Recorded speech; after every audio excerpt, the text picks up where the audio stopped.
Hello everyone, welcome back to my channel. In today's video, I'm going to show you how to easily copy or export an Elementor page from one WordPress website to another.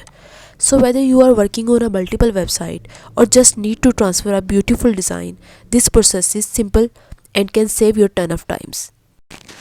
So this is a page I want to export from my website mispamahmood.com to the another website called testtechnicalpioneers.com. So this page is quite simple, but I want to copy to the another website. So first we need to check the second domain. If your design is created using Elementor Pro on your website, you will need to make sure Elementor Pro is also installed on the second website.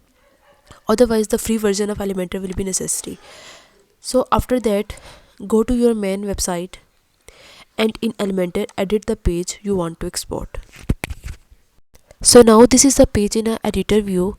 If you want to do any adjustment in a design, you can do it, and then you can go to that drop down button and hit on a save as a template option. You can give it your template some name and then save it.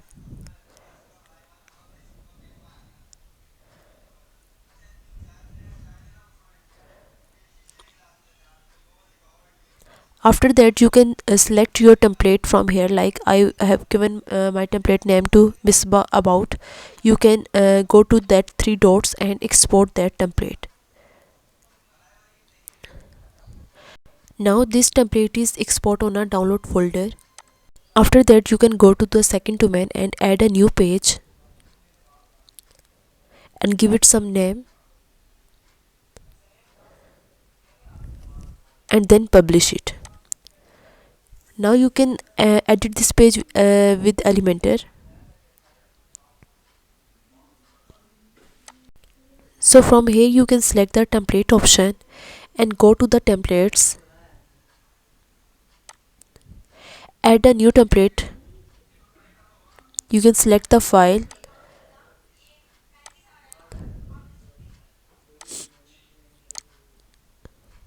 so after a few seconds the template is imported.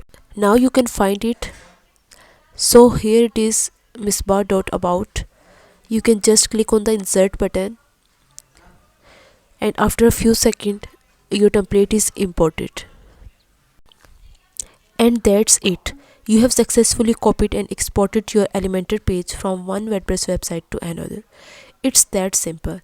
Remember, if you are using any Elementor Pro element, make sure you have Elementor Pro installed on the new site too. Thank you so much for watching. If you found this video helpful, be sure to like, comment and subscribe for more tips and tricks. Also hit the bell icon so you never miss an update. Thanks for watching and I will see you in the next video.